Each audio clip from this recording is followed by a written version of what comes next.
দেখলাম যে জামাত ইসলামের আমিরের মানে তার আইডি থেকে একটা পোস্ট করা হয়েছে। আপনারা জানেন কিনা আমি জানি না। এই পোস্টকে ঘিরে আমাদের এখন ফেসবুক সহ বিভিন্ন জায়গায় খুব গরম চলতেছে। এই রকম পোস্ট কেন করা হলো? আসলে এই পোস্টটা উনিও বলেছেন, এই পোস্টটা সে ইচ্ছাকৃতভাবে তো করেই নাই। আইডিটা টুইটার অ্যাকাউন্টটা হ্যাক হওয়ার কারণে এই ধরনের পোস্ট হ্যাকাররাই করেছে। এখন যে একটা সুনাম মান, একটা মর্যাদা সমাজের ভিতরে মানুষের যে একদিকে এদের এই গ্রুপের প্রতি একটা মানুষের ভালোবাসা, এই দলের প্রতি একটা ভালোবাসা, এটার প্রতি অনেকেই নিজের হিংসা ধরে রাখতে না পেরে এই রকম কাজ করছে বলে মন্তব্য করা হচ্ছে। সেও বলেছে যে আমার আইডিটা হ্যাক হয়েছিল, যার জন্য আসলে বিষয়টা ছিল এরকম যে নারীদের ঘর থেকে বের করা, এটা পতিতাবৃত্তির আরেক রূপ। আসলে এটা এরকম মানুষের মুখ থেকে এটা বের হবে এটা আমরাও আশা করি নাই। অথচ এরকম একটা কথা বলার কারণে সেও বলছে এটা হ্যাক হয়েছে। নারীদের কাছে সেও ক্ষমা চেয়েছেন, কিন্তু একদল আছে এমন ভাবে একজন মুরব্বীকে গালি দিচ্ছে, তার নাতির বয়সেও হবে না, জল্লাদ ইবলিস কত ধরনের কথা বলে একটা যুবককে গালি দিতে দেখলাম। আফসোস, আজকে আমাদের ভিতরে হিংসায় একজন একটু যদি উপরে যায়, ওকে টানে নামানোর জন্য আজকে আমরা অস্থির হয়ে যাই। ঠিক কিনা জোরে বলে? কারো মান মর্যাদা সমাজে আল্লাহ পাক কাক কখন ইজ্জত দিবে এটা বলা যায় বলেন তো? অনেক সময় ছোট, আপনার চাইতে বয়সে ছোট, দেখবেন আল্লাহ এমন ইজ্জত দিছে যেখানেই যায় সামনের কাতারে চেয়ার পায়। আছে না নাই জোরে বলেন? এই জন্য যাদের অন্তরে হিংসা থাকবে, এরা যদি আজীবন 50 বছরও যদি এরা শবে বরাতের সারা রাত ইবাদত করে, অন্তরে হিংসা থাকার কারণে আল্লাহ পাক ওদেরকে ক্ষমা করবে না। নাউজুবিল্লাহ জোরে বলেন। সম্মানিত ভাইরা আমার, এই কারণে আমাদের নিয়ত করা লাগবে আগামীকাল আমরা আল্লাহর কাছে ক্ষমা চাইব। বিশেষ করে দুইটা অপরাধ, মারাত্মক অপরাধ। এক নাম্বার হলো আল্লাহর সঙ্গে শিরক, 2 নাম্বার হলো অন্তরে হিংসা। আল্লাহ এই দুইটা খারাপ জিনিস থেকে আমাদের সবাইকে হেফাজত করুক। সকলে বলেন আমিন। আমরা এই রাত্রিতে কি ইবাদত করব? আল্লাহ আমাদের যদি আগামীকাল পর্যন্ত হায়াত দেয়, এ রাতের বেলায় নবীজি বলেছেন ফাকুমু লাইলাহা, রাতের বেলায় ইবাদত করবেন। সব ইবাদতই করতে পারবেন, নামাজ পড়তে পারবেন, রাতের বেলায় জিকির করতে পারবেন, রাতের বেলায় কোরআন পড়তে পারবেন, যত বেশি পারেন নফল ইবাদত করবেন। আর দিনের বেলার ইবাদত হলো ওয়াসুমু নাহারাহা, আর দিনের বেলায় সম্ভব হলে একটা রোজা রাখবেন। পারবেন তো ইনশাআল্লাহ?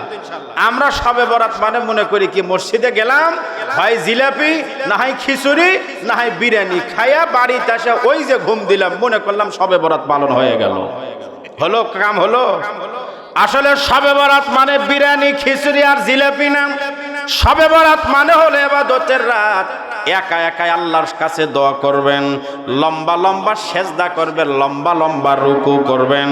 আর এই রাত্রিতে সম্ভব হলে একা একা মসজিদের পাশে, যদি আপনার বাড়ির পাশে যদি আপনার বাবা মা আত্মীয় স্বজনের কবর থাকে, একা একাই দলবদ্ধভাবে নয়, একা একাই কবরস্থানের পাশে গিয়ে আত্মীয় স্বজনের জন্য দোয়া করবেন।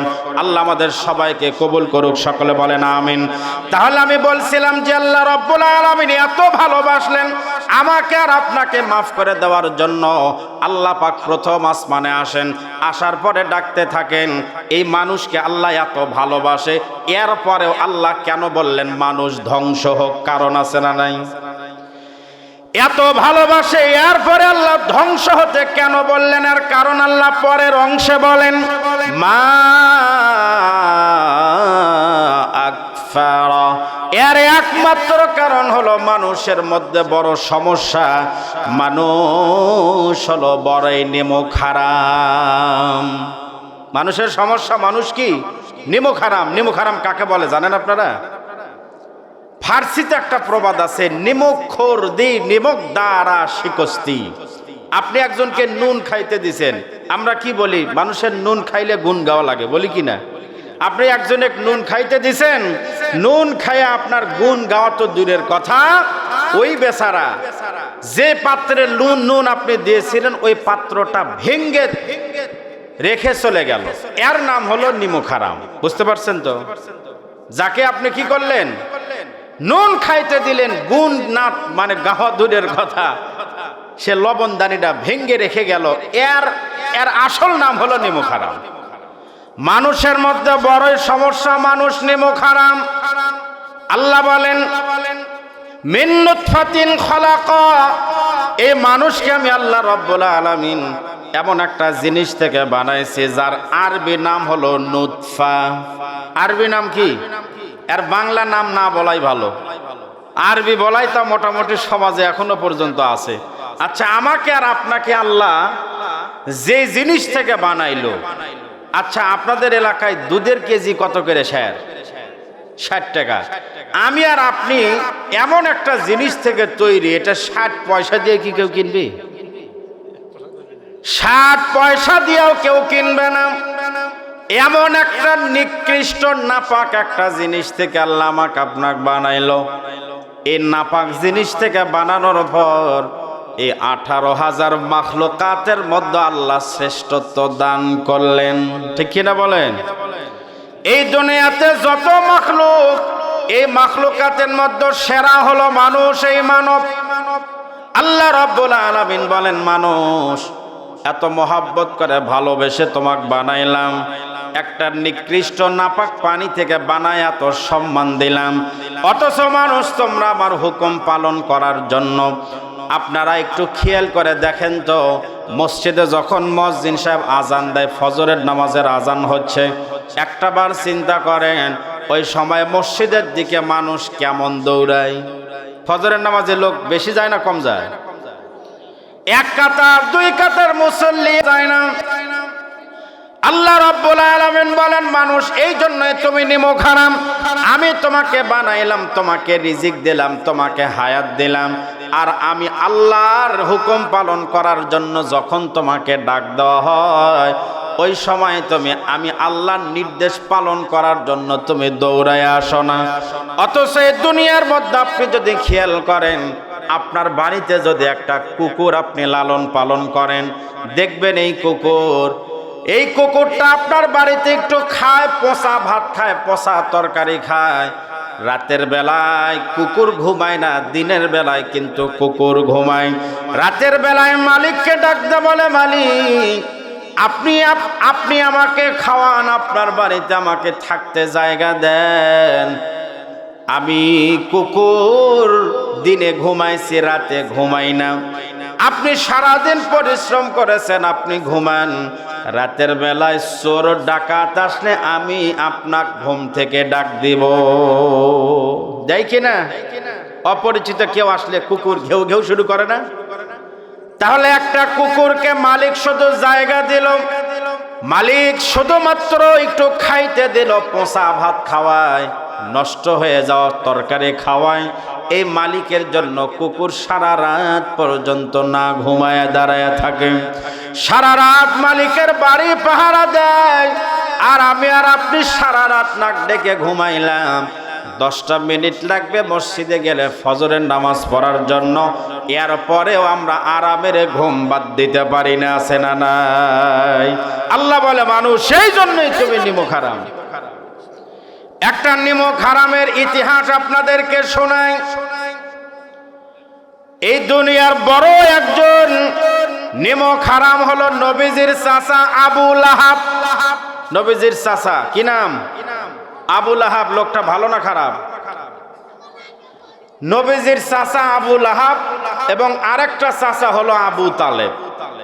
আচ্ছা, আমাদের মুসলমানদের ভিতরে বলেন তো, আবু লাহাব নামে কেউ আছে? আছে নাকি? আবু তালেব নামে কেউ আছে? আচ্ছা, আবু লাহাবও তো কাফের, আবু তালেবও কি কাফের।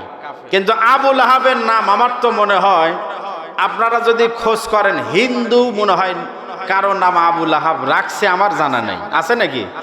মনে হয় নাই, আমি আজ পর্যন্ত খুঁজে পাইনি আবু লাহাব কোন হিন্দুর নাম। তাহলে আবু লাহাব এত বড় নিমক হারামে, আবু লাহাবকে আল্লাহ রাব্বুল আলামিন আমাকে আর আপনাকে যে ভালোবাসে, মহব্বত করেন, আবু লাহাবকে আল্লাহ রাব্বুল আলামিন আবু লাহাবকে আল্লাহ পাক বড় বড় 3টা নিয়ামত দিয়েছিল। কয়টা নিয়ামত? একটা নিয়ামত হলো আবু লাহাবের চেহারা ছিল অত্যন্ত সুন্দর। আপনারাই বলেন তো, চেহারা ভালো খারাপ এটা কার দেওয়া নিয়ামত? চেহারা ভালো খারাপ এটা কে দিতে পারেন? আপনি চাইলেই কি আপনার চেহারা, আপনার বোঁচা নাক আপনি সোজা করতে পারবেন? আপনার নাক যদি মানে জন্মের সময় বোঁচা হয়, আপনি সারা দিন যদি মলম দিয়ে খালি উপরের দিকে টানেন, এই নাক বোঁচা সোজা হবে? এরপরে আপনার শরীরের কালার যদি কালো হয়, সম্ভব হয় না। যতই সাবান ঘষেন সাবান কালো হয়, কিন্তু শরীর সাদা হয় না। সাবান কালো হয় কিন্তু শরীর সাদা হয় না। তাহলে বোঝা গেল এই দুনিয়াতে চেহারা ভালো খারাপ হওয়া, সুন্দর অসুন্দর হওয়া, এটা কার দেওয়া নিয়ামত? আল্লাহ আবু লাহাবকে সুন্দর একটা চেহারা দিয়েছিল। সুন্দর চেহারার অধিকারী ছিল আবু লাহাব। আবু লাহাবকে লোকজন আগে বলতো আব্দুল উজ্জা, কিন্তু চেহারা সুন্দর হওয়ার কারণে লাল ফর্সা ছিল, যার কারণে লোকজন ডাকদা বলতো আবু লাহাব। আবু লাহাব মানে হলো লালের বাপ। এ ভাই, আপনি পেঁচাছেন নাকি? আবার ঘুরালেন নাকি? আবার সাউন্ড পাল্টে গেল কেন? হ্যাঁ, যেভাবে ছিল চ্যানচ্যান ম্যানচ্যান না করে। আবু লাহাবের চেহারা সুন্দর হওয়ার কারণে লোকজন বলতো লালের বাপ। আবু লাহাব মুসলমান না কাফের? কাফের। আল্লাহ রব্বুল আলামিন ভালোবাসছেন, মহব্বত করেন দুনিয়ার সমস্ত মানুষকেই, কিন্তু মানুষ বিনিময়ে কি দেয়, কি করে একটু খেয়াল করেন। আবু লাহাবকে আল্লাহ রব্বুল আলামিন 2 নাম্বার একটা নিয়ামত দিয়েছিল। আবু লাহাব আল্লাহ পাক তাকে পুত্র সন্তান দিয়েছিল। কি সন্তান? মানে বেটা সোল। কি দিয়েছিল? বেটা। আপনাদের ছেলে হোক মেয়ে হোক, অনেকেরই তো সন্তান আছে। বলেন তো, ছেলে হলে মানুষ যেমন খুশি হয়, মেয়ে হলে কি রকম খুশি হয়? অনেকেই হয় না। যাদের ভিতরে ইসলামের জ্ঞান আছে এরা তাও একটু বুঝে, কিন্তু অনেকে আছে যদি একটা মেয়ে হয় দ্বিতীয়টাও মেয়ে হয়, এমন গরম হয়। তৃতীয়বারের বেলায় যদি আবার প্রেগনেন্ট হয়, বাড়িয়ালি হুমকি দেয়, এইবার মেয়ে হলে তো তালাক দেবো। আছে না নাই? কেরে মেয়ে ছেলে এটা কি বইয়ের হাতে না কার হাতে এগুলো? আল্লাহ রাব্বুল আলামিন আবু লাহাবকে সন্তান দিয়েছিল। ছেলে 2টা ছেলে দিয়েছিল। এই 2টা ছেলেকে নিয়ে আবু লাহাব অহংকার করত। 3 নাম্বার নিয়ামত আল্লাহ আবু লাহাবকে দিয়েছিল। আবু লাহাবকে আল্লাহ পাক অনেক অর্থ সম্পদ দান করেছিল। এই অর্থ সম্পদ কম হওয়া বেশি হওয়া, এটা বলেন তো, এটা কার দেওয়া নিয়ামত? এটা কার দেওয়া নিয়ামত? আপনাদের কি মনে হয় বুদ্ধি হলেই সম্পদ হয়? বুদ্ধি বেশি হলেই সম্পদ হয় না। আমাদের এলাকায় অনেক লোক আছে বুদ্ধির চোটে নিজের গ্রামের বুদ্ধি, মন্দির পুকুরের বুদ্ধি গিয়া চাঁপাপুর বিক্রি করে খায়, কিন্তু নিজের বাড়িরই ভাতের চাউল নেই। আছে না? না, এরকম কিছু বুদ্ধিমান আছে না? আরেক গ্রামের বুদ্ধি বেছে আর নিজের বাড়ির কি পায় না? ভাতের চাউল পায় না। এই জন্য বুদ্ধি হলে সম্পদ হয় না। সম্পদ দেওয়ার মালিক কে? আল্লাহ রাব্বুল আলামিন বলেছেন, ইন্নামা আমওয়ালুকুম ওয়া আওলাদুকুম ফিতনাহ। আল্লাহ বলেন, তোমাদের সন্তান এবং সম্পদ এই 2টা দিয়ে আমি আল্লাহ তোমাদের পরীক্ষা নিব। ফিতনা মানে হলো পরীক্ষা। সন্তান আর সম্পদ যে আল্লাহ পরীক্ষা করেন। আল্লাহ অনেককেই সম্পদ দিয়া পরীক্ষা করেন, আবার অনেকেই আছে যাদেরকে আল্লাহ পাক সম্পদ না দিয়েও পরীক্ষা করেন। আল্লাহ রাব্বুল আলামিন এই দুনিয়ার মধ্যে এমন একজন মানুষ, এই দুনিয়াতে এমন একজন মানুষ ছিল যাকে আল্লাহ পাক এত সম্পদ দান করেছিল, সম্পদ দিয়ে পরীক্ষা নিয়েছিল, কিন্তু পরীক্ষায় পাশ করতে পারে নাই। এত সম্পদশালী ছিল যার সম্পত্তির বিবরণ আল্লাহ কোরআনের মধ্যে দিয়েছেন। এত সম্পদ আল্লাহ দিয়েছিলেন যার নাম হলো কারুন। কি নাম? কারুন। আল্লাহ এই কারুনের সম্পত্তির বিবরণ আল্লাহ কোরআনে দিয়েছেন। আল্লাহ বলেন, إن قارون كان من قوم موسى فبغى عليهم وآتيناه من الكنوز ما إن مفاتحه لتنوء بالعصبة أولي القوة الله أكبر বলেন আল্লাহ রাব্বুল আলামিন কারণকে এত সম্পদ দিয়েছিল, কারণ তার সম্পদ রাখার জন্য যতগুলা গোডাউন বানাইছিল, একটু বলি বুঝতে পারবেন, ৭০টা গোডাউন মিলেছিল একটা মাত্র তালা, একটা মাত্র চাবি। কয়টা গোডাউন? ৭০টা গোডাউন মিলে একটা ছিল তালা, একটা চাবি। ৭০টা মিলে যদি একটা চাবি হয়, এই চাবির পরিমাণ ছিল এত। এই কথা আল্লাহ কোরআনের মধ্যে বলেন, বিল উসবাতি উলিল কুওয়া। উসবা মানে হলো ৭০ জন যুবক এক জায়গায় করলে ওই দলকে বলে হলো উসবা। ৭০ জন তাগারা যুবক এক জায়গায় করে, এই কারণের সম্পদের গোডাউনের চাবি যদি তাদের মাথার উপরে দেওয়া হয়, ৭০ জন যুবক মাথা সোজা রাখতে পারবে না, মাথা বাঁকা হয়ে যাবে। ওই সময়ের চাবিগুলো ছিল চামড়ার চাবি, চামড়ার তালা।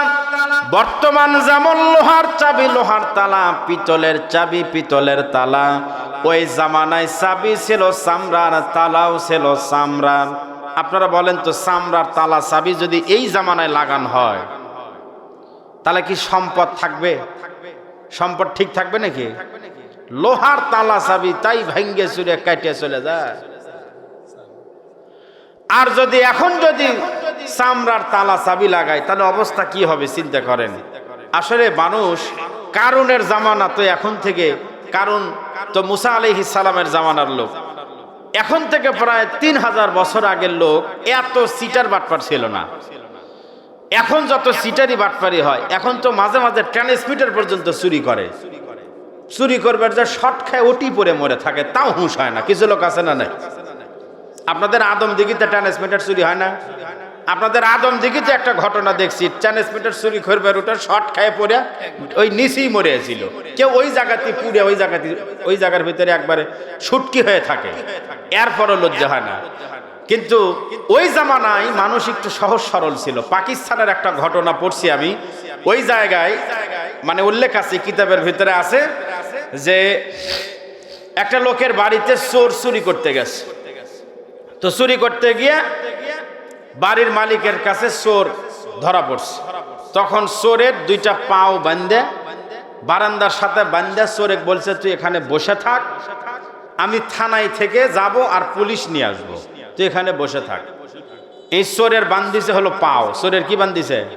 পাও। পাও বান্ধে চলে গেছে থানায়। যাওয়ার পর বলতেছে, স্যার চলেন, কাম হয়ে গেছে, কষ্ট করা লাগবে না, যাবেন, গাড়ি তুলবেন আর আসবেন। বলে কি হয়েছে? বলে চোর আমি বাড়ির পাও বান্ধে রেখে এসছি। বলে কি বান্ধিছেন? বলে পাও। হাতের কি খবর? কয় হাত তো খোলা। হাত যদি খোলা থাকে, পাও যদি বান্ধা হয়, তো চোর আছে এতক্ষণ? থাকে? এতক্ষণ থাকে?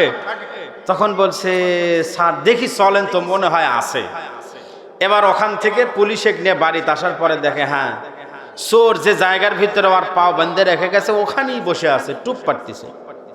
পুলিশ এসে একদম কি যে বলছে, এই বেটা তোর তো পাও তো বান্ধা, তোর তো হাত খোলা, তুই যাসনি গে? তখন চোর বলতেছে, স্যার আমি তো যাবই, কিন্তু মালিক যাওয়ার সময় বলে গেল তুই বসে থাক, আমি পুলিশ নিয়ে আসতেছি, আমি আপনার অপেক্ষায় বসে আছি স্যার। তখন পুলিশ বলতেছে, ভাই, বাড়ির মালিককে বলতেছে, ই আসলে আসল চোর না, আসল চোর যদি হতো তাহলে আপনি থানায় যাওয়ার আগে ই আর বাড়ি চলে যাইতো, ঠিক কিনা স্যার বলে? এই আসলে প্রশিক্ষণ প্রাপ্ত চোর হতে পারেনি, অভাবে পড়ে চুরি করতে আসছে। স্বভাবে পড়ে যদি চুরি করতো এতক্ষণ ও বাড়ি পাইতো। অভাবে পড়ে চুরি করছে, এক থানায় নেওয়া লাগবে না, আপনিও কিছু দেন আমিও কিছু দিয়ে এক বাড়ি পর্যন্ত পাঠায় দিয়ে। আল্লাহু আকবার জোরে বলে।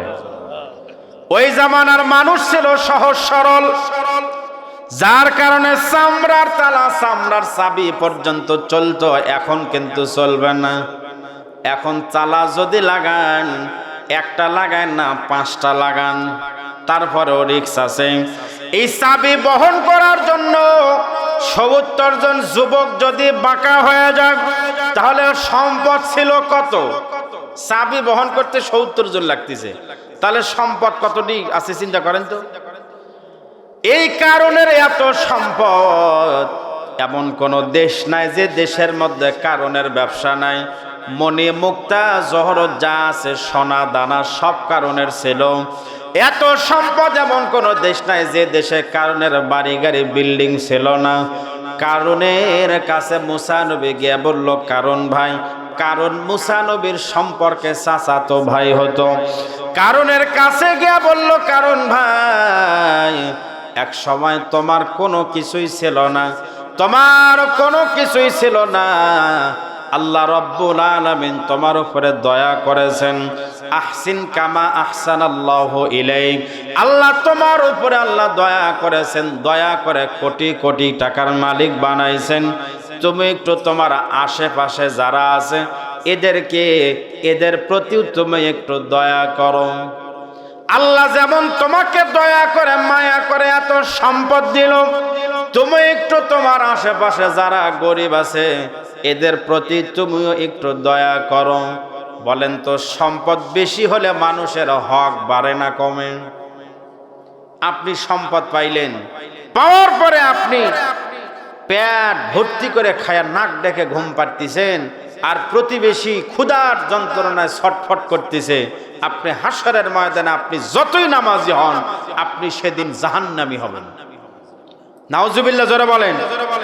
বহু মানুষ হাসরের ময়দানে আল্লাহ ডাক দিয়ে বলবেন, একদল মানুষকে আল্লাহ আটকে দিয়ে বলবেন, আমি ক্ষুধার্ত ছিলাম, আমাকে তোমরা খাবার দাও নাই। আমি অসুস্থ ছিলাম, আমার তোমরা চিকিৎসা করাও নাই। আমি পিপাসিত ছিলাম, আমাকে পানি পান করাও নাই। তখন এই ধনী লোকরা ডাক দিয়ে বলবে, আল্লাহ, আপনি তো অসুস্থ হন না, আপনি তো ক্ষুধার্ত কোনোদিন হন নাই, আপনি তো কখনো পিপাসিত হন নাই। আল্লাহ বলবে, আমি হই নাই, কিন্তু আমার বান্দা দুনিয়াতে অসুস্থ ছিল, তোমার সামর্থ্য ছিল চিকিৎসা করানোর মতো, তুমি করাও নাই। তোমার বাড়িতে খাবারের অভাব ছিল না, তোমার প্রতিবেশীর বাড়িতে খাবার ছিল না, তুমি পেট পুরা করে খায় ঘুমাইছো, প্রতিবেশীর খবর নাও নাই। রমজান মাসে তুমি ইফতার করছো, হরেক রকমের 20 প্রকারের ইফতার তোমার প্লেটে ছিল, আর প্রতিবেশীর কপালে ইফতার জুটতো না। ওই দিন তুমি যদি ওদেরকে সাহায্য করতে, ওইটা আমি আল্লাহ পাক পেয়ে যাইতাম। ঠিক কিনা জোরে বলে? মুসা নবী কারণের কাছে গিয়ে বলল, ভাই, তুমি একটু দয়া করো, আশেপাশে যারা আছে এদের প্রতি দয়া করো। তুমি যদি এদের প্রতি দয়া করো, গরিবের প্রতি তুমি যদি ইহসান করো, এর বিনিময়ে আল্লাহ রাব্বুল আলামিন ওয়াবতাগি ফীমা আতাকাল্লাহুদ দারাল আখিরাহ, আল্লাহ পাক তোমাকে জান্নাতের মধ্যে আল্লাহ ঘর বানায় দিবেন। সুবহানাল্লাহ বলেন। দারুল আখিরাহ, জান্নাতে আখিরাতে ঘরের মালিক হইতে পারবা। দুনিয়ার টাকা পয়সা দিয়ে দুনিয়াতে বাড়ি গাড়ি করেছো, কিন্তু হাসরের ময়দানে তুমি যখন দুনিয়া থেকে যখন বিদায় নিবা, বিদায় নিয়ে যখন কবরে যাবা, তোমার যখন হাসরের ময়দানে দাঁড়ানো লাগবে, ওই সময় তোমার জন্য যদি একটা আখিরাতে ঘর থাকে, তাহলে তুমি বড়ই সেদিন নিজেকে ধন্য মনে করতে পারবা। এই কারণে আমি চাই, এই দুনিয়াতে কিছুই ছিল না, আল্লাহ তোমাকে সব দিল। দুনিয়াতে বাড়ি গাড়ি টাকা পয়সা সব হলো, একটু গরিবের প্রতি দয়া করে আল্লাহর জান্নাতের মধ্যে তোমার একটা ঘর বানাও। এমন সময় কারণ ডাকতে বলল, মুসা ভাই, কত দিব? কত দিব? দেওয়ার একটা লিমিট আছে না নাই? মুসা নবী বললেন, কারণ ভাই, তুমি যদি গরিবকে দাও, তুমি যদি গরিবদের উপর দয়া করো, তাহলে যদি জাকাত হিসাবে দাও, তাহলে তোমার সম্পত্তির 3 ভাগের 1 ভাগ করে আল্লাহর রাস্তায় দাও। কয় ভাগ? 3 ভাগ। এই যে আমরা এখন যারা আমরা আছি দুনিয়াতে, আমাদের যখন জাকাত দেওয়ার মতো অর্থ হয়ে যাবে, বলেন তো সম্পত্তির কয় ভাগ দেওয়া লাগবে? জাকাত দেওয়ার নিয়ম কি? সম্পত্তির কয় ভাগ আমরা জানি না মনে হয়। এগুলো আপনারা কি জাকাত দেন না নাকি? এত প্রবাসী এরা করে কি? জাকাতই নাই। জাকাত আছে নাই। শতকরায় 2.5 টাকা করে জাকাত। চিন্তা করেন, 100 টাকায় 2.5 টাকা হলো গরিবের হক। জাকাত আসছে 5 লাখ, 10,000 টাকার কয়েকটা শাড়ি আর লুঙ্গি কিনে দিয়ে গেলো জাকাত দিছি রে যা। এরকম কিছু লোক আছে না নাই? আর এমন লুঙ্গি ভাই রে, এমন শাড়ি একবার পরলে আর দ্বিতীয়বার পরা যায় না, এই মুড়ে থেকে ওই মুড়ে পর্যন্ত দেখা যায়। এগুলো হলো আমাদের সমাজের জাকাতের নাম। এগুলো তামাশা। জোরে বলেন কথা ঠিক কিনা? এই যে রমজান মাস আসতেছে, অনেক ধনীরা বলবে আমি আগামী 17 রমজান আমি জাকাতের শাড়ি দিব। কিরে, জাকাতের শাড়ি আর তোমার বইয়ের শাড়ি আলাদা নাকি? আমরা নিজের বেলায় 700 খুঁজি আর জাকাতের বেলায় যে 70 টাকা দামের কাপড় খুঁজি। এইভাবে জাকাত দিলে কাম হবে না। জাকাত মানে হলো আমাদের জাকাত থেকে বোঝা লাগবে, দারিদ্র বিমোচন করা, দারিদ্র মুক্ত করার নামই হলো জাকাত। জাকাত দিচ্ছেন, একটা অটো ভ্যান কিনে দেন, আপনি একটা দোকান করে দেন, আপনি ওকে একটা গাবি কিনে দেন, বিভিন্নভাবে ছোট একটা একটা দোকান করে দেন, যাতে করে আগামী বছর থেকে ওর আর জাকাতের পয়সার জন্য কি না করা লাগে, আরেকজনের লাইনে গিয়ে, আরেকজন ধনীর লাইনে গিয়া ওর যেন জাকাতের জন্য দাঁড়িয়ে থাকা না লাগে। আসলে জাকাত দেওয়ার মানে হলো এই। কিন্তু আজকে আমরা জাকাত মানে বুঝি শাড়ি আর লুঙ্গি। যারা বলেন কথা ঠিক কিনা? আসলে আমরা জাকাত তো দেই না। কারণ কে বললো মুসা ভাই আমি কত দিব? তখন কারণ বলল তোমাকে আল্লাহ যত সম্পদ দিছে 3 ভাগের 1 ভাগ। কারণ হিসাব করে দেখে আমার তো বহু সম্পদ, আমি যদি আমার সম্পদের মধ্য থেকে যদি 1 ভাগ দিতে যাই তো বহু সম্পদ দেওয়া লাগবে, অতএব এত দিতে পারবো না।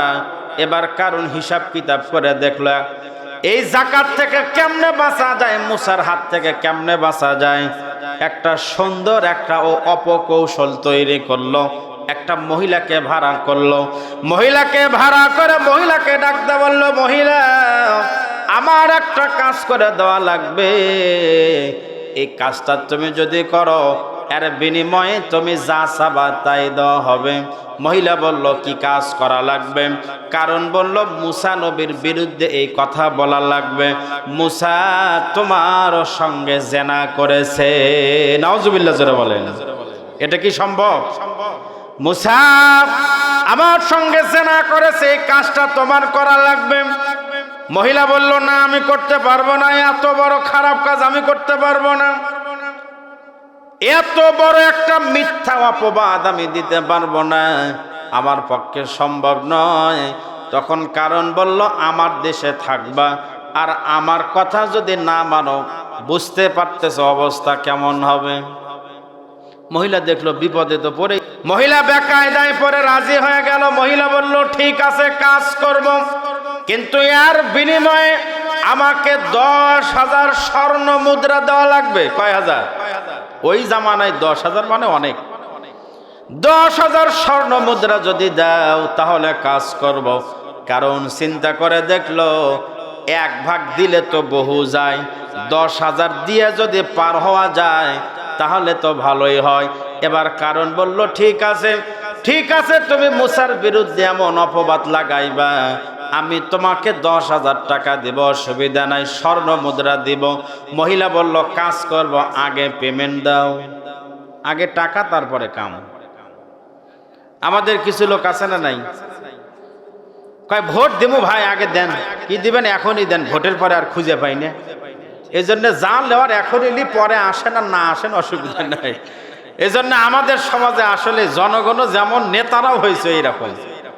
জনগণ চায় ভোটের পরে, ভোটের পরে কিছু হোক, কিন্তু ভোটের পরে নেতার তো দেখা আছে?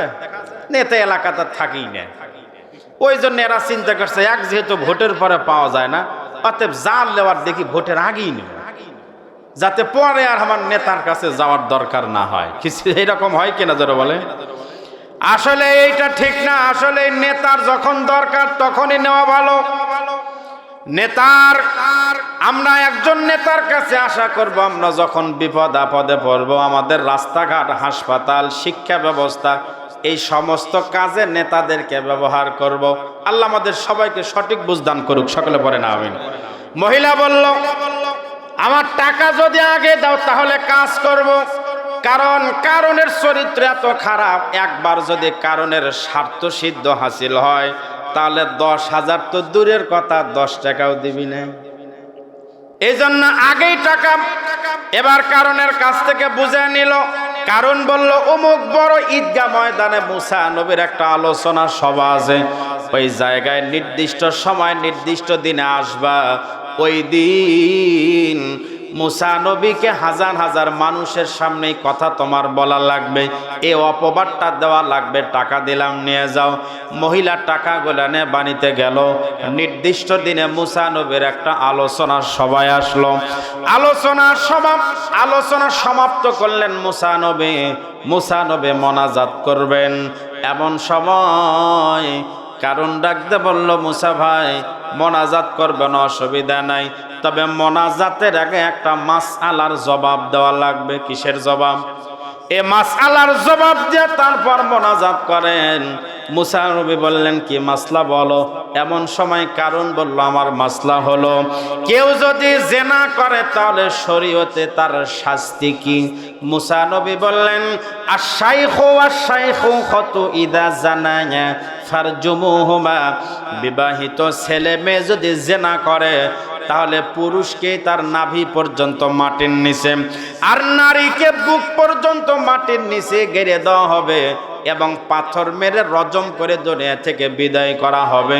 কারণ ডাকদা বলল, মুসা ভাই এত বড় অপরাধ, তাহলে এই রকম অপরাধ যদি আপনি করেন আপনার বেলাও কি শাস্তি একই না আলাদা? মানে আগেই ওর সব কি করে নিচ্ছে, ঠিক করে আগেই নিচ্ছে এগুলা। মুসা নবী বললেন, আমার বেলাও একই রকম। আমাদের এলাকায় বিচার হয় দুই রকম, ধনীর এক রকম আর গরিবের আরেক রকম। গরিবের ছেলে অন্যায় করলে বিচার হয় বগুড়ায়, আর গরিবের ছেলে অন্যায় করলে বিচার বগুড়া হাইকোর্ট ছাড়া হয় না। আর ধনীর ছেলে অন্যায় করলে বাড়ির 4 দেওয়ালের মধ্যে বিচার হয়ে যায়, টাকার খেয়ে। মুসা নবী বললেন, এরকম অপরাধ আমি করলেও সমান শাস্তি। কারণ বলল, মহিলা দাঁড়াও। ওই মহিলা দাঁড়ায় গেল। মুসা নবীর ব্যাপারে দাঁড়ায় গিয়া বলল, এতক্ষণ পর্যন্ত আপনারা হাজার হাজার মানুষ এই যে মুসা নবীর ওয়াজ শুনলেন, এই মুসা নবীর কথা শুনে তো আপনারা পাগল হয়ে গেছেন। আপনারা কি জানেন এই মুসা নবী কত বড় খারাপ মানুষ? এই মুসা নবী আমার সঙ্গে জেনা করেছে। নাউজুবিল্লাহ বলেন। যে মাত্র এই কথা বলছে, মুসা নবী বলেন তো কি ঠান্ডা নবী না গরম নবী? মুসা নবী গরম মেজাজের নবী। মুসা নবী আঙ্গুলটা ইশারা করে মহিলার দিকে আঙ্গুলটা দেখায় দেয়া বলল, মহিলা কি বললি আর একবার বল। নবুয়তি তাজাল্লি দিয়ে যে মাত্র বলেছে এই কথা, এই যে ইশারা করা মাত্রই ওই মহিলার অন্তরের মধ্যে আল্লাহ রাব্বুল আলামিন কম্পন তৈরি করে দিয়েছে। আল্লাহু আকবার বলেন।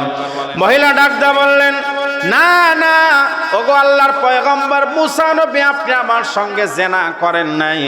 আপনার মতন ভালো মানুষ এই দুনিয়াতে আর একটাও নাই। আমি এই কথা বলেছি আমার থেকে নয়। এই যে আমার কাছে একটা ব্যাগ দেখতে পাচ্ছেন, এই এলাকার মানুষেরা শুনে নেন। ও আমার সামনে হাজার হাজার জনতা যারা আছেন, আপনারা দেখেন আমার এই ব্যাগের মধ্যে 10,000 স্বর্ণ মুদ্রা আছে। এই 10,000 স্বর্ণ মুদ্রা আমার না, এই 10,000 স্বর্ণ মুদ্রা দিয়েছে হলো এই যে কারণ। এই কারণ 10,000 টাকা দিয়ে আমাকে বলেছে এই কথা মুসা নবীর বিরুদ্ধে বলা লাগবে। মুসা নবীর মতন ভালো মানুষ দুনিয়াতে নাই।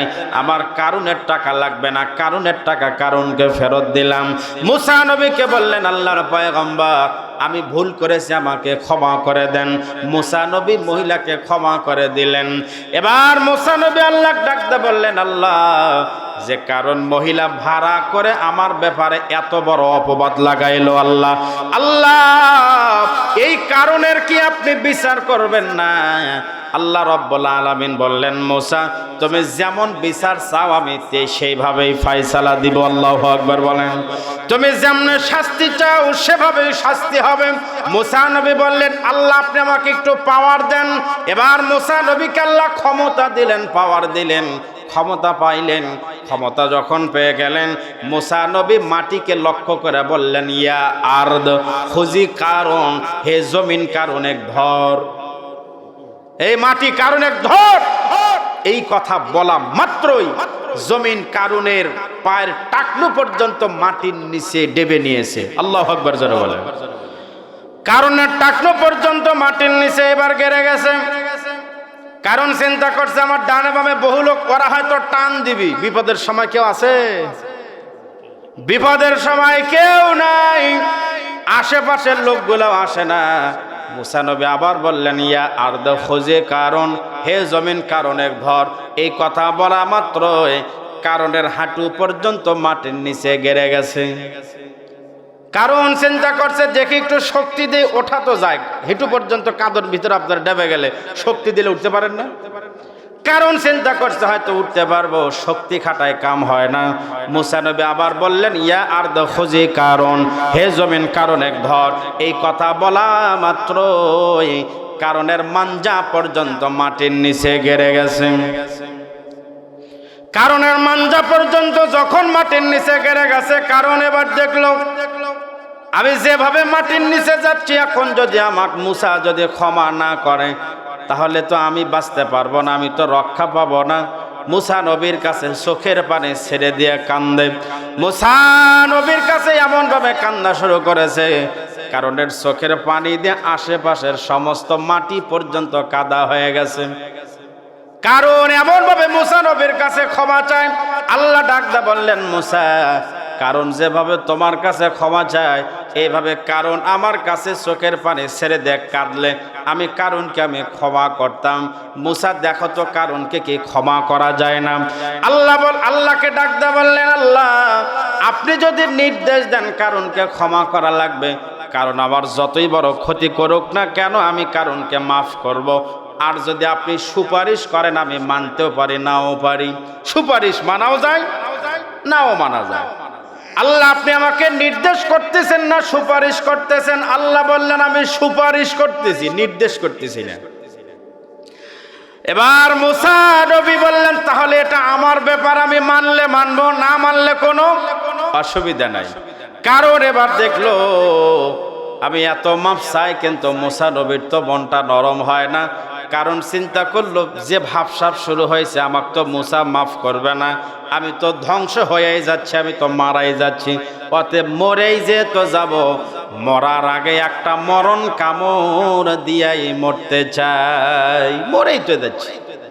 কারণ ডাকতে বলল, মুসা আমি বুঝতে পারছি তুমি আমাকে কেন ক্ষমা করতেছ না। আর কারণ হলো আমার এত বিশাল সহায় সম্পত্তি দেখে তোমার আর তোমার আল্লাহর এত লোভ হয়ে গেছে, আমাকে ধ্বংস করে দিয়া আমার সম্পদ তুমি আর তোমার আল্লাহ মিলা বন্টন করে নিবা।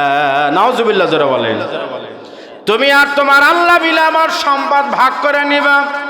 মুসা নবী আল্লাহ বললেন, আল্লাহ আপনি কার ব্যাপারে সুপারিশ করছেন? দেখেন এই মরে যাচ্ছে আর এখনো তেজ মরেনি। আল্লাহ এই কারণের অভিশপ্ত সম্পদ আমার লাগবে না, আমার গরিব উম্মত গরিব থাকবে, অসুবিধা নাই। আল্লাহ আপনি এই কারণের সম্পদ সহ ওকে ডাবায়া দেন। এবার কারণ নিচের দিকে যায়, অর্ধেক পর্যন্ত গেছে শুধু একাই। এবার কারণ নিজে মাটির নিচে যায়। কারণের ব্যাংক ব্যালেন্স, গোডাউন, সোনা মণি মুক্তা যা ছিল, গোডাউনের মালামাল বাড়ি গাড়ি যা ছিল, সব সম্পদ সহ কারণ এবার মাটির নিচে যায়। আল্লাহু আকবার বলেন। কারণের সম্পদ ওই যে নিচে ডাবা শুরু হয়েছে কিয়ামত পর্যন্ত, যতদিন পর্যন্ত এই দুনিয়া যতদিন থাকবে, এক কথায় কিয়ামত পর্যন্ত কারণ তার সম্পদ সহ মাটির নিচেই ডাবতেই থাকবে। নাউজুবিল্লাহ বলেন। ভাইরা আমার, এই জন্য চিন্তা করেন কারণকে আল্লাহ বহু সম্পদ দিল, কিন্তু কোনো লাভ হলো? এই সম্পদ পায় দুনিয়াও গেল, আখেরাতও গেল না। দুনিয়া সফল হতে পারলো না আখিরাতের সফলতা পাইলো। এজন্য আমি আর আপনি যদি সফল হতে চাই তাহলে আল্লাহর দেওয়া আমানত, আল্লাহর দেওয়া নিয়ামত আল্লাহর কাজে ব্যয় করা লাগবে। ঠিক কিনা জোরে বলেন? আজকে আমরা সম্পদ পাইলে মনে করি আরে আমার ঠেকায় কি, আমার বাড়ি গাড়ি জায়গা জমিন সব আছে, আমার ঠেকায় কি। হাই রে গরম, এই দুনিয়াতে আজরাইল যখন আসবে আপনার সম্পদ, কারুনের বহু সম্পদ ছিল, বলেন তো কারুনকে রক্ষা করতে পারলো নিজেকে? সব সহ ধ্বংস হয়ে গেল। এই দুনিয়াতে ধ্বংস হবে না একমাত্র কেবলমাত্র আল্লাহর ঘর মসজিদ। এ মসজিদ ধ্বংস হবে নাকি? এ মসজিদের সঙ্গে যাদের সম্পর্ক ভালো হবে আল্লাহ পাক তাদেরকে এই মসজিদ আমার আর আপনার জন্য ওই দিন হাসরের ময়দানে আল্লাহর সামনে সুপারিশ করে আল্লাহ পাক সেদিন আপনার পক্ষে যদি মসজিদ কথা বলে এই লোকের সম্পর্ক আমার সঙ্গে ছিল, তখন আল্লাহ পাক এই মসজিদের সুপারিশেই আমার আর আপনার জন্য নাজাতের ব্যবস্থা করে দিবেন। আল্লাহু আকবার বলেন। এই মসজিদের সঙ্গে আমি আপনাদের সামনে একটু দেখতে চাই, আপনারা মন্দির পুকুরের কয়জন এখানে আছেন? একটু হাত তোলেন তো আপনারা। অনেকে আছে, অনেকে আছে, এত পরে আসছে তাও কি মন্দির পুকুরের লোক আসেনি? 4 জন হাত নামান। আচ্ছা, মন্দির পুকুরের বাহিরের লোক কয়জন আছেন দেখে আপনারা একটু হাত তোলেন তো, হাত নামান। অনেকেই তো বাহিরের। যাই হোক, মন্দির পুকুরের লোক আপনাদের মেহমানদারি করাবে তো, এই জন্য খুব সুস্বাদু মাছের পোলাও রান্না করতেছে আপনাদের জন্য, খুব গরম গরম যাতে আপনারা খিচুড়ি খাইতে পারেন সে ব্যবস্থা করতেছেন। আপনাদের কাছে আমি এই মসজিদের জন্য সদস্য হলে, দুনিয়াতে বহু মানুষ বহু জায়গায় সদস্য হয় কিনা, এই মসজিদের সদস্য হিসাবে আমি আপনাদের মাঝে এইরকম ভাগ্যবান 30 জন মানুষ যাদের অন্তরে এই মসজিদের ভালোবাসা আছে, যাদের অন্তর কারুনের মতো, এদেরকে শুনে লাভ নেই। কারুনের মতো সম্পদ থাকে লাভ নাই। আমি আপনাদের সামনে 30 জন এমন ভাগ্যবান মানুষ দেখতে চাই যাদের ভূমিকা হবে আবু বকরের মতন, যাদের ভূমিকা হবেন হযরত ওসমান গনির মতন। এরকম ভাগ্যবান মানুষ 30 জন মানুষ দেখতে চাই। আল্লাহর এই কোরআন আপনার পক্ষে যদি মসজিদ সুপারিশ করে, আপনার পক্ষে যদি কোরআন সুপারিশ করে, বলেন তো হাসরে আপনার কোনো ভয় আছে? এই জন্য আমি আপনাদের কাছে মসজিদের জন্য এই কোরআনের 30টা পারার নামে 30 জন আল্লাহর বান্দাক দেখতে চাই। 1 থেকে 30 পারা আল কোরআনু শাফিউন মুশাফফা। এই কোরআন যদি আপনার পক্ষে সুপারিশ করে আল্লাহ আপনাকে সেদিন জান্নাত দিবেন। এই মসজিদ যদি সুপারিশ করে আপনি সেদিন জান্নাতি হবেন। তাহলে উভয় দিক থেকে যদি আপনার পক্ষে 1টা 2টা সুপারিশ লেগে যায়, হাসরে আপনার জন্য জান্নাতের বরাদ্দ হবে। কে কে আছেন এই দুনিয়াতে আল্লাহর ঘর ভালোবাসেন, আল্লাহর কোরআনকে ভালোবেসে আপনার জীবনের উন্নয়নের জন্য মৃত্যুর পরে আপনার জীবনটা যেন সুন্দরভাবে আপনি যেন জীবন যাপন করতে পারেন, আপনি যেন ভালো থাকতে পারেন, ভালো খাইতে পারেন, জান্নাতে যেন বসতে পারেন, জান্নাতে যেন আপনি আলো বাতাস পাইতে পারেন, এই আশা নিয়ে আপনাদের কাছে আমি 30 জন ভাগ্যবান মানুষ দেখতে চাই। প্রথম নাম্বার পারার জন্য আল্লাহর ঘর মসজিদের জন্য কে আছেন? হুজুর আমি 5000 টাকা ইনশাল্লাহ দান করব। এই মসজিদের অনেক কাজ এখনো বাকি, এই দেখলাম শুধুমাত্র প্লাস্টার আছে, টাইলস হয় নাই, আরো অনেক কাজ বাকি আছে। আপনাদের ভিতর কেউ কি আছেন হুজুর আমি ইনশাল্লাহ মসজিদের জন্য 5000 টাকা দান করব? এরকম আল্লাহর কোন বান্দাকে আছেন? 30 আমি লোক চাই 1 থেকে 30 পারা পর্যন্ত। 1 নাম্বার পারার জন্য চাইছি মাত্র 5000 টাকা। এই মন্দির পুকুরের যারা আছেন একটু আল্লাহর রাস্তায় বলতে পারবেন হুজুর আমি ইনশাল্লাহ আমি 1 নাম্বার পারার জন্য আল্লাহর কোরআনকে ভালোবেসে আমি 5000 টাকা আল্লাহর ঘর মসজিদের জন্য দিব। কেউ কি আছেন? যদি কেউ থাকেন 1000। যাক আলহামদুলিল্লাহ। ভাই আপনার নাম কি? আব্দুল হাকিম। এখানে লেখার লোক কে আছেন? আপনি মুয়াজ্জিন না? আসেন সামনে আসেন, এখানে একজন আসেন। ভাই আমি 30 জন মানুষ ভাগ্যবান মানুষ দেখতে চাই যারা কোরআন ভালোবাসেন, আল্লাহর ঘর মসজিদকে ভালোবাসেন। খাতা নাই আগে বললে বগুড়া তো অর্ডার দিলাম নি পারে, এই কথা আগে বলবেন না। এখন হোম ডেলিভারি হয় তাই না? সামনে আসেন, সামনে আসেন একজন। এত গোছালো হলে হয়? চেয়ার ভাঙেন না আবার। আপনার নাম কি বললেন বাবাজি? ও আচ্ছা, আব্দুল হাকিম। আব্দুল হাকিম সাহেব প্রথমেই 1 নাম্বার পাড়া এই আল্লাহর ঘর মসজিদের জন্য 1000 টাকা, লিল্লাহে তাকবীর। আল্লাহ আপনার বান্দা আব্দুল হাকিম প্রথম নাম্বার পাড়ার জন্য 1000 টাকা দান করার নিয়ত করেছেন। আল্লাহ আপনি আব্দুল হাকিম সাহেবের দানটাকে আল্লাহ আপনি কবুল করে নেন, সকলে পড়ে আমিন। এবার 2 নাম্বার পাড়া, আরে 1000 করে টাকা দেন ইনশাল্লাহ। 30টা পাড়ার নামে 30,000 টাকা নগদে হইলে আলহামদুলিল্লাহ, যদি না থাকে নামটা লিখে দেন ইনশাল্লাহ দিয়ে দিবেন। 2 নাম্বার পাড়া আপনি, ও যাক, আপনাদের মসজিদেরই সম্মানিত মুয়াজ্জিন সাহেব উনি দিবেন। 2 নাম্বার পাড়ার জন্য নিয়ত করে 1000 টাকা। আলিল্লাহি মসজিদান বানাল্লাহু লাহু বাইতান ফিল জান্নাহ। আল্লাহর ঘর মসজিদের জন্য যারা দিবে আল্লাহ পাক তাদের জন্য জান্নাতের মধ্যে ঘর বানায় দিবেন। কে আছেন এমন ভাগ্যবান মানুষ 3 নাম্বার পাড়ার জন্য 1000 টাকা দেবেন মন্দির পুকুরে মসজিদের জন্য 1000 করে মাত্র 30 জন মানুষ 30,000। ভাই কি আপনি কি 1000? নাম কি আপনার? নাম কি? শাহজাহান আলী। 3 নাম্বার পাড়ার জন্য 1000 টাকা। জোরে বলেন মারহাবা। আল্লাহ শাহজাহান আলীর দান কবুল করে নেন। 4 নাম্বার পাড়ার জন্য আল্লাহর কোন বান্দা আছেন, যদি কারো কষ্ট হয় হুজুর 1000 পারতেছি না, 1 বস্তা সিমেন্টের জন্য আমি 500 টাকা দিব, আলহামদুলিল্লাহ তাদেরটাও আমি বলবো যে আপনারা ইনশাল্লাহ 1 বস্তা সিমেন্ট দিয়ে হলেও আপনারা এই মসজিদের জন্য 500 টাকা দিয়ে একটা জান্নাতে যেন আপনার ঘর হয়, এই আশা নিয়ে 500 খান টাকা হলেও দেওয়ার নিয়ত করবেন। 3 জন হয়ে গেছে। এবার 4 নাম্বার সিরিয়াল কে আছেন? বাহিরে বা গ্রাম অসুবিধা নাই, আল্লাহর ঘর, দুনিয়ায় সমস্ত ঘর আল্লাহর ঘর, যেখানে দিবেন একই নেকি একই ফজিলত। এই জন্য একটু বলেন হুজুর আমি ইনশাল্লাহ 1 বস্তা সিমেন্টের জন্য আমি, ওই যে আরেকজন ভাই, নাম কি আপনার? কি নাম? আজিদুল। 4 নাম্বার পাড়ার জন্য কত? 500 টাকা দান করবেন।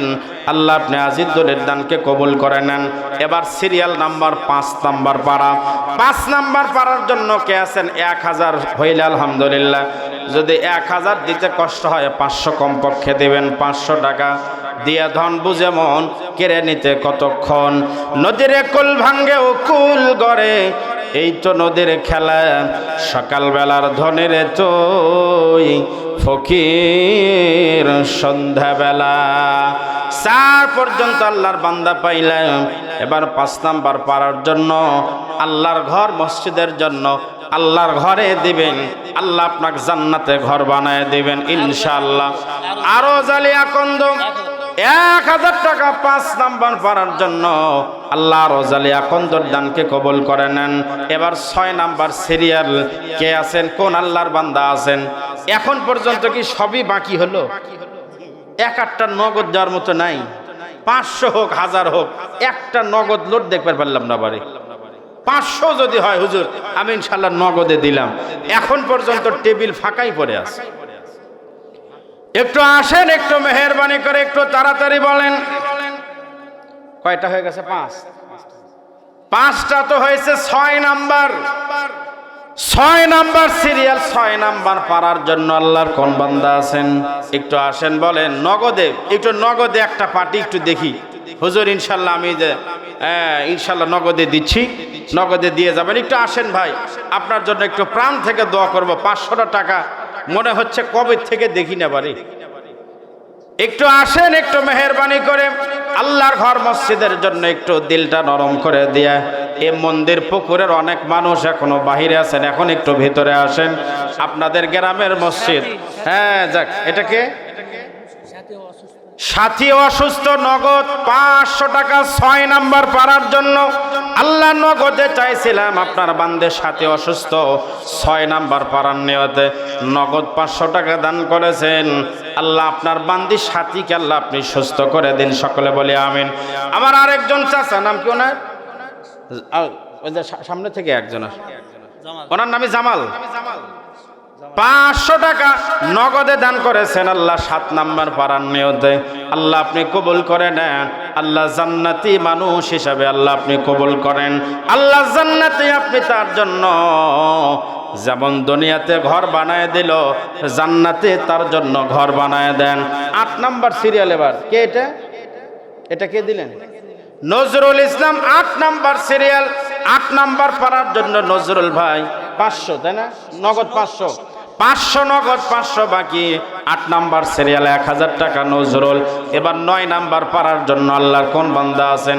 1000, সর্বনিম্ন 500, কমপক্ষে 1000 টাকা দান করবেন। 9 নাম্বার সিরিয়াল। দিয়া ধন বুঝে মন কেড়ে নিতে কতক্ষণ, নদীর কুল ভাঙ্গে ও কুল গড়ে, এই তো নদীর খেলা। সকালবেলার ধনীরে তুই ফকির সন্ধ্যাবেলা। কারণের সব ছিল, কিন্তু মরার সময় দুনিয়ার সমস্ত সম্পদ সহই ধ্বংস হলো। যেদিন চলে যাবেন 2টা ফাঁকা পড়ে থাকবে, এমন একটা কাফন পরায় দিবে যে কাফনের মধ্যে একটা পকেটের পর্যন্ত ব্যবস্থা নাই। দুনিয়ার বাড়ি গাড়ি টাকা পয়সা দুনিয়াতেই রবে, আমি আর আপনি সেদিন খালি হাতে কবরে যাব। আসেন এবার 9 নাম্বার। 8 নাম্বার হয়ে গেছে। 9 নাম্বার পারার নামে কে আছেন? নগদে অথবা বাকিতে 500,000, নগদ অথবা বাকি। 9 নাম্বার সিরিয়াল। আর মাত্র লাগে 22 জন লাগে। এই মন্দির পুকুরের মা বোন যারা আপনারা আছেন, এই এলাকার মা বোনেরা হয়তো মাহফিলে আছেন, ওনারাও আলহামদুলিল্লাহ, আমি যতটুকু আশা রাখি ওনারাও দিবেন। 1 বস্তা সিমেন্টের টাকা 500 টাকা হলে 1 বস্তা সিমেন্ট হবে, মসজিদে টাইলস হবে, 1 বস্তা সিমেন্টের টাকা আপনি দান করবেন। এই জন্য কমপক্ষে 1 টাকার বস্তা সিমেন্টের টাকা হলেও 30 জন আমি ভাগ্যবান মানুষ, জান্নাতে মানুষ আমি দেখতে চাই। 8 হয়ে গেছে। এবার 9 নাম্বার সিরিয়াল। কেউ আছে? নাম আছে এখানে? এই কমিটির কি কেউ আছে এখানে? মসজিদের সভাপতি, সেক্রেটারি, ক্যাশিয়ার, এগুলো কি কেউ আছে এই জায়গায়? বর্তমানে নাই, ওনারা কি ওই তাবারকে ব্যস্ত, তাই না? তাবারকের মধ্যে ব্যস্ত আছে। এই জন্য এই গ্রামের এতক্ষণে তো আরো বেশ কিছু লোক ঢুকে যাওয়ার কথা। 8 পর্যন্ত পাইছি আমি, এখন পর্যন্ত শুনিনি কার বাড়ি কোন জায়গায়। এখন মন্দির পুকুরের লোকও হয়তো দিছে, বাইরের লোকও দিছে, আলহামদুলিল্লাহ। একটু চাই এই গ্রামের লোক যদি কেউ থাকেন, কমপক্ষে 1 বস্তার টাকা হলো আপনি দিবেন ইনশাল্লাহ। আপনার দেওয়া দেখে বাহিরের লোক দিবে, তাই কিনা বলে? এই গ্রামের লোকের মসজিদ, এই গ্রামের লোক যখন দিবে তখন চিন্তা করবে, বাহিরের লোক চিন্তা করবে, যাক এরা যেহেতু মসজিদের জন্য দিচ্ছে আমরাও দিই। এজন্য এই গ্রামের লোকের মসজিদ, আপনাদের হক আগে আপনারা আদায় করেন। এর বাহিরে যারা আসছেন ওনারাও ইনশাল্লাহ দিবেন, যেহেতু 8 পর্যন্ত হয়ে গেছে। এবার 9 নাম্বার সিরিয়াল চলতেছে। আল্লাহর কোন বান্দা আছেন ইনশাল্লাহ একটু বলেন। জি, এটা কি বেলাল ভাই? আলহামদুলিল্লাহ, আমার বেলাল ভাই 1000 টাকা নগদে 9 নাম্বার পারার জন্য দান করলেন। লিল্লাহে তাকবীর। আল্লাহ বেলাল ভাইয়ের দানকে আল্লাহ আপনি কবুল করেন। মক্কা মদিনার জিয়ারত না করে আল্লাহ বেলাল ভাইকে আপনি মরণ দিয়েন না। 10 নাম্বার পারার জন্য কে আছেন একটু বলেন। বাবার জন্য, মায়ের জন্য একটু দেন। বাবার জন্য, মায়ের জন্য 1টা বস্তা সিমেন্টের টাকা দিবেন। আল্লাহর ঘর মসজিদের জন্য একটু আসেন, তাড়াতাড়ি আসেন। 9 নাম্বার হয়ে গেছে। এবার 10 নাম্বার সিরিয়াল। আর মাত্র লাগে 21 জন। দিয়া ধন বুঝে মন কেড়ে নিতে কতক্ষণ, নদীরে কোল ভাঙ্গে ও কুল গড়ে, এই তো নদীর খেলা। সকালবেলার ধনীরে তুই ফকির সন্ধ্যাবেলা। আসেন একটু মেহেরবানি করে 1টা বস্তা সিমেন্টের জন্য হলেও 500 খান টাকা দান করবেন। এ মসজিদ একদিন থাকবে, আপনার পক্ষে দাঁড়িয়ে সুপারিশ করবেন। আব্দুল হামিদ সাহেব 10 নাম্বার পারার জন্য 1000 টাকা। জোরে বলেন মারহাবা। আল্লাহ আব্দুল হামিদের দানকে আল্লাহ আপনি কবুল করে নেন। আল্লাহ নেক নিয়ত নেক আশা পূরণ করেন। এবার 11 নাম্বার সিরিয়াল। 11 নাম্বার পারার জন্য আল্লাহর কোন বান্দা আছেন? সামনে রমজান মাস, আবার আগামীকাল হলো শবে বরাত। এই দানের ওসিলায় আল্লাহ হয়তোবা বড় বড় বালা মুসিবত থেকে আপনাকে হেফাজত করবেন। 11 নাম্বার পারার মধ্যে একটা সূরা হলো, সূরার নাম ইউনুস। ইউনুস নবী কিন্তু মাছে গিলল, সেই ইউনুস নবীকে আল্লাহ পাক মাছের পেট থেকে হেফাজত করলো। আমি আর আপনি যদি বালা মুসিবত আমার সামনে যদি আইসাই যায়, আল্লাহ হয়তো বা এই 11 নাম্বার পারার ওসিলায়, ইউনুস সূরা ইউনুসের ওসিলায় আল্লাহ হয়তো বা বালা মুসিবত থেকে হেফাজত করবেন। একটু বলেন ভাই, সাদিকুল ইসলাম 11 নাম্বার পারার জন্য 1000 টাকা, জোরে বলেন মারহাবা। আল্লাহ সাদিকুলের দানকে আল্লাহ আপনি কবুল করে নেন। 12 নাম্বার পারার নিয়েতে কে আছেন একটু বলেন। 12 নাম্বার সিরিয়াল যে পারার মধ্যে একটা সূরা আছে, সূরার নাম হলো ইউসুফ। ইউসুফ, ইউসুফ নবীর নাম। এই ইউসুফ নবীর মতন সুন্দর এই দুনিয়ার মধ্যে সবচাইতে সুন্দর নবীদের মধ্যে সেরা নবীদের তালিকায় ছিলেন ইউসুফ নবী। আমি আর আপনি যখন জান্নাতে যাব, আমার আর আপনার চেহারা এরকম কালো থাকবে না। আমার আর আপনার চেহারা জান্নাতে ইউসুফ নবীর মতন সুন্দর হবে। এই জন্য একটু মেহেরবানি করে 12 নাম্বার পারার নিয়তে 1 বস্তা সিমেন্ট হোক অথবা 1000 টাকা, কারা কারা আছেন একটু মেহেরবানি করে আসেন। এই গ্রামে তো অনেক প্রবাসী আছে, আছে না নাই? প্রবাসী আছে না? আমরা মসজিদে আসার পরে 2টা কম্বল দিছে, কম্বল দেখেই মনে করছে এগুলো সব বিদেশি কম্বল। এই কম্বলই প্রমাণ করছে এই গ্রামে বিদেশি আছে। আবার এখানে তো লেখাই আছে প্রবাসীদের উদ্যোগে। সব মিলে এই গ্রামে এত প্রবাসী থাকতে যদি 30টা পাড়ার নামে যদি এই হালত হয়, অনেক গ্রামে যায়, ছোট গ্রাম, এর চাইতে মানুষ এখানে যদি 3 ভাগ করেন, 1 ভাগ লোক হয়তো দেখা যাবে। 30 পারা কোরআনের নামে 30 জন মানুষ 5 মিনিটের মধ্যে রেডি হয়ে যায়। আর আপনাদের এত বিশাল মাহফিল, হাজার হাজার টাকা খরচ মেলায় হলো, আর 1 বস্তা সিমেন্টের টাকা যদি দিতে না পারেন, কালকে হয়তো বা 10,000 টাকার বিপদ আপনার কপালে আসতে পারে। পারে কিনা? আল্লাহ পাক যদি চায়, এই দানের ওসিলায় 500, 1000, 1 বস্তা, 2 বস্তা সিমেন্ট যদি আপনি আল্লাহর রাস্তায় দেন, আল্লাহ হয়তো এই ওসিলায় বড় বালা মুসিবত থেকে আল্লাহ আপনাকে বাঁচায় দিবেন। এই জন্য একটু আল্লাহর রাস্তায় একটু মেহেরবানি করে সূরা ইউসুফ হলো 12 নাম্বার পাড়ায়। ইউসুফ নবীর নিয়ত করে আল্লাহ যেমন ইউসুফ নবীকে কূপ থেকে আল্লাহ হেফাজত করলেন, বালা মুসিবতে আছেন, আল্লাহ যেন আপনাকে ইউসুফ নবীর মতোই যেন বালা মুসিবত থেকে আল্লাহ আপনাকে হেফাজত করেন। একটু বলেন 1 বস্তা, 2 বস্তা নগদে বা বাকিতে, 500 হোক, 1000 হোক, আল্লাহর কোনো বান্দা থাকলে একটু বলবেন, হুজুর আমি ইনশাল্লাহ 1 বস্তা সিমেন্টের টাকা দিলাম, 2 বস্তার টাকা দিলাম। আছেন এরকম স্টেজের মধ্যে কেউ কি আছেন? আজকের মাহফিলের প্রধান অতিথি আসছেন, তাই না? প্রধান অতিথি না? ও আচ্ছা আচ্ছা, ও আচ্ছা আচ্ছা আচ্ছা আচ্ছা, হ্যাঁ বিশেষ অতিথি আনোয়ার হোসেন হিটলু নাকি এটাই? ও আচ্ছা আচ্ছা, যাক আলহামদুলিল্লাহ। ও আচ্ছা, এই ওয়ার্ডের মেম্বার? ও আচ্ছা আচ্ছা, মেম্বার সাহেব আসছেন, আলহামদুলিল্লাহ আলহামদুলিল্লাহ। নেতৃবৃন্দ অনেকেই আসছেন। আমি আপনাদের মাঝে 30টা পাড়ার নামে 30 জন মানুষ চাইছিলাম, কমপক্ষে 15 পাড়া এখন হোক, আর শেষে ইনশাল্লাহ আপনারা প্রধান মেহমান আমার বাবজারের হাতে আপনারা দিবেন ইনশাল্লাহ। 12টা তো ওই যে একজন হাত তুলছে, আপনার নাম কি ভাই? কি শফিকুল না রফিকুল? শফিকুল। 12 নাম্বার পাড়ার নিয়তে শফিকুল ইসলাম 1 বস্তা সিমেন্ট, লিল্লাহে তাকবীর। এবার 13 নাম্বার পাড়া, 13 নাম্বার পাড়া আব্দুল সালাম 13 নাম্বার 1000 টাকা, লিল্লাহে তাকবীর। আল্লাহ আব্দুল সালাম ভাইয়ের দানকে আল্লাহ আপনি কবুল করে নেন, আল্লাহ নেক নিয়ত নেক আশা পূরণ করে দেন। এবার 14 নাম্বার সিরিয়াল, আল্লাহর কোন বান্দা আছেন একটু বলেন, হুজুর আমি 14 নাম্বার পাড়ার নিয়তে 500, 1000 টাকা আল্লাহর ঘর মসজিদের জন্য দিব। 1 বস্তা 2 বস্তা সিমেন্ট দিবেন, এ মসজিদ একদিন সুন্দর একটা মসজিদে পরিণত হবে। রফিকুল ইসলাম 14 নাম্বার পাড়ার নিয়তে 500 টাকা, 1 বস্তা সিমেন্টের টাকা, আল্লাহ আপনি রফিকুল ইসলামের দানকে আল্লাহ আপনি কবুল করে নেন। এবার 15 নাম্বার সিরিয়াল, 15 নাম্বার পাড়ার জন্য আল্লাহর কোন বান্দা আছেন একটু বলেন, হুজুর আমি 15 নাম্বার পাড়ার জন্য আমজাদ হোসেন, 15 নাম্বার পাড়ার জন্য আমজাদ 1000 টাকা, যারা বলেন মারহাবা। আল্লাহ আমজাদ সাহেবের দান কবুল করেন, আল্লাহ নেক নিয়ত নেক আশা পূরণ করেন, সকলেই বলে আমিন। এ দুনিয়া রবে না চিরকাল, একদিন ভাঙবে রে বাজার। একদিন তোমারি নাম মসজিদে হবে এলান। তৈরি থেকো, তৈরি রেখো,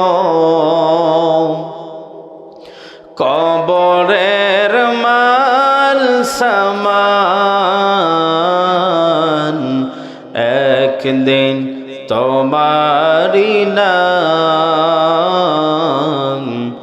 মসজিদে হবে এলান। ঠিক কিনা বলেন? একদিন আমার আপনার এই মসজিদে, আমার মহল্লার মসজিদে একদিন হয়তো ঘোষণা হবে, দুনিয়ার শেষ ঘন্টা যেদিন বেজে যাবে, কেউ থাকবো না, গরিব ধনী, কালো সাদা, খাটো লম্বা সবাই বিদায় নেবে। এজন্য আল্লাহর ঘর মসজিদের জন্য যদি আপনাদের দেওয়ার সামর্থ্য থাকে, 1 বস্তা 2 বস্তা সিমেন্টের টাকা দিবেন। আমি 15 পর্যন্ত আলহামদুলিল্লাহ অনেক কষ্টে আপনাদের ভিতর থেকে 15 জন ভাগ্যবান জান্নাতে মানুষ আমি পেয়ে গেছি। আর মাত্র 15 জন ইনশাল্লাহ আপনারা দিয়ে দিবেন। লিল্লাহে তাকবীর, লিল্লাহে তাকবীর। প্রধান বক্তার আগমন, প্রধান বক্তার আগমন, আলহাজ মুফতি মাওলানা বজলুর রশিদ হুজুরের আগমন। লিল্লাহে তাকবীর। সম্মানিত ভাইরা আমার, যারা এখনো পর্যন্ত বাহিরে আছেন, আল্লাহর রাস্তে ভিতরে আসেন। আপনাদের কাঙ্ক্ষিত মেহমান, দীর্ঘ 1টি বছর ধরে আপনারা যার অপেক্ষায় ছিলেন, সেই প্রধান মেহমান আমার প্রিয় বাবজানকে আপনারা পেয়েছেন। এজন্য সময়ের মূল্য দিয়ে সকলেই এক্ষুনি